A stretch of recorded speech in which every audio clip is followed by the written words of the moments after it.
This is the AC30 HW hand-wired series, and as you can tell, a lot of things have been changed on it. Some are obvious, like these added wires. Some are not as obvious. I'm going to put up a picture now of what the stock board looks like, where you can make a comparison. It's not obvious, unless you've been doing this a long time, that with the exception of these two heater balance resistors and this 150 ohm cathode resistor for the output tubes, I have changed every component on this board. This amp also has new power transformer, output transformer, and choke. I don't think that the stock amp as built is a bad amp, though I think that the power transformers, in my experience, are too prone to failure. I've replaced about 3 that are pretty much brand new amps. The transformers in this very expensive line are of the same quality or lack thereof as the stock transformers in the Custom and Custom Classic series. They're nothing to write home about. The components aren't great. Yeah, they have yellow caps. I've got yellow caps. Their yellow caps are cheap crap that delaminate. These are Sozos. They're not my favorite in these amps.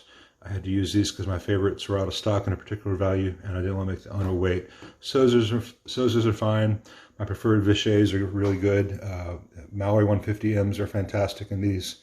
I would not use orange drops unless you're using the polyesters. So no 715Ps or 716Ps in these, please. There's no need to spend outrageous money on capacitors, but the ones that are in there are not good quality.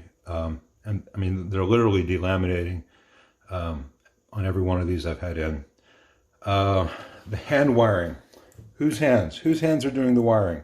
On this particular amp, as it came in stock, this resistor and this resistor were flipped, which meant instead of going between 15 watts and 30 watts, it is going between 15 watts and 12 watts, something like that. I guess 15 watts and 17 watts, that's what it was. There's a 150 ohm resistor that's in series with the 50 ohm that's in parallel with the 220 microfarad. And this switch just takes out this 150 ohm when it's done right. But instead of having a switched out 150 ohm in series ahead of the 50 ohm, they had a switched out 50 ohm instead of the 150 ohms. So instead of going between 200 ohms and 50 ohms, this was going between 200 ohms and 150 ohms. So that was what those hands wired, and that's what passed quality control. So the owner of this amp is going to be thrilled to hear what his amp actually is capable of. This has never been a 30 watt amp from the day it left the factory until now. This is one of the pots I pulled out of the amp. This very expensive hand-wired amp has got the same little 16 millimeter pots that the Custom Classic and Custom use. I'm not a huge fan of 16 millimeter pots. I understand their utility when you're doing a PCB. I use them for pedals. Pedals which have no voltage or real current to speak of. So these are all gone in this amp. I've got 24 millimeter pots, which are half-watt pots compared to the quarter watts here, and they have a much nicer taper than these little alphas. And this is the hand wiring that you get. So you got a wire tack soldered to this lead on this cap, and the other lead's just kind of tucked in there with no mechanical wrap or anything. That's high quality hand soldering. Here's another one of those little pots. Very, very cheap ceramic disc cap. They're all throughout this originally. So yes, I've got ceramic discs in here. They're not cheap. The ones I use are temperature stable. They're the right material for the sound from this era of amp.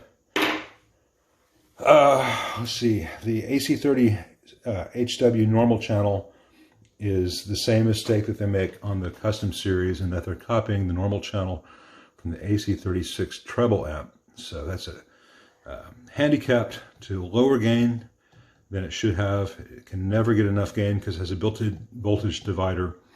It's like having a volume pot that can never go above about 2 o'clock. You can't get to there. That's where it stops. It's got a bright cap, which makes it too bright when it's on. This one at least has a switch to take the cap off. Like I said in the custom video, the C2 video, most channels, most amps, the bright cap becomes less effective as you turn it up. So it's brighter when the pot is lower, and then it kind of goes away as you turn it up. This one, because of the way it's wired, that bright cap is in place at all times. And so the channel is always either really bright, but still kind of tame, or really dark and tame. It's never balanced. So I changed that. I'll get into that when I do the playing video of this amp showing what that switch does now. This switch takes the bright cap off the top boost channel. I'll show that tomorrow. Their hot cool switch. Cool is just a standard JMI era AC30 top boost circuit, and they do it pretty well in this amp, though not all the components sound that great. But hot partially lifts the tone stack. It lifts the treble and bass out of the tone stack, but leaves the mid in place, which is not a good sound to my ear. It's very raspy and buzzy, and it's a huge increase in gain. I don't find it musically useful, and tomorrow I'll show you what I use that switch for instead. Now, you notice that I've got all these wires here. I've got a post-phase inverter master volume here to replace the cross line. Technically, the cross line is also a post-phase inverter master volume, but this one is a much more transparent one. It's very reliable. It's much more musical useful, and when it's on 10, it's out of the circuit. The cross line is always in the circuit. That's why they have this bypass switch, so you can take it out of the circuit, and then the amp sounds better and gets louder. This doesn't need that, because when the master volume is turned down, it still sounds good. When the master volume is on 10, it's technically out of the circuit. So instead of having this bypass the master volume, I made that a mute. The amp doesn't have standby, does not need standby. Glad they didn't give it standby, but it's nice to be able to mute your amp on stage. So that's what that does now. You'll see these wires here are just twisted. I did not use shielded wire going to and from this master volume. I could have, but it was not necessary because common mode cancellation. This output here is out of phase with this output here. So if they're twisted together, any noise that gets injected into one is injected in the other. The signals are out of phase with each other, so the noise gets canceled out totally. So this is dead quiet, and because it's twisted, they all support each other. This is mechanically secure. So in stock form, you get an okay sounding, way over filtered 47, 47, 47, 22, 47 AC30 with iffy parts and some down yucky parts, real cheap pots, cheap transformers. It sounds brash, hard, sterile. The feel is not great. The normal channel is practically useless unless you like really dark or really bright. The top boost is okay, but meh. And this hot cool switch does not sound good in practice, and the master volume doesn't sound very good. So in stock form, for the price point, I don't understand this amp. They made another design flaw on this amp too. You see here where they have the 4 bare wires on these turrets? When this amp originally came out, they had the grid stoppers for the output tubes here. And the amps began to oscillate and pick up noise because the EL84s were too far away from their grid stoppers. So they moved them from the board to the output socket on later amps like this. It should never have been here to begin with. Anyone who designs amps should know to keep the grid stoppers as physically close to the tube as possible. So I guess they just wanted to have everything here to make it easy to assemble and be pretty, but it doesn't say much to me about the design. It had relatively low wattage screen grid resistors. I put in 2 watts here, much better. A lot of reliability upgrades that I'm doing as well as the tonal stuff. So in terms of the stock amp, it does not sound any better than any of the others. It's not of any higher quality than any of the others. It certainly costs a lot more than the custom or the custom classic. It's not as flexible. It doesn't have an effects loop, doesn't have reverb, doesn't have tremolo.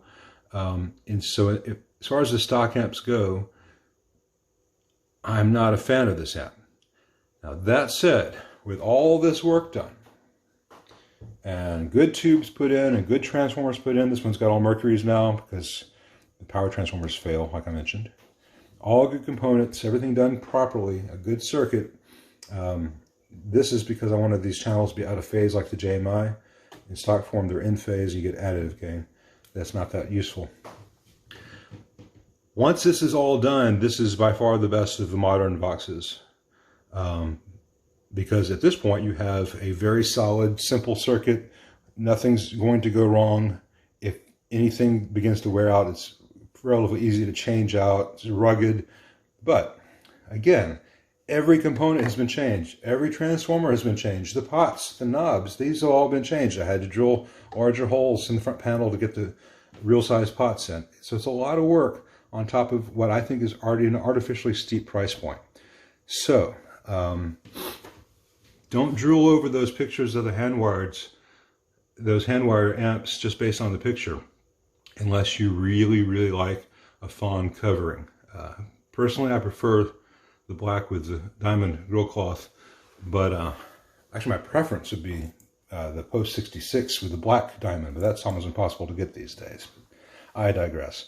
So once a lot of work is done, a lot of expensive work is done to an already overpriced amp, the hand-wired is great.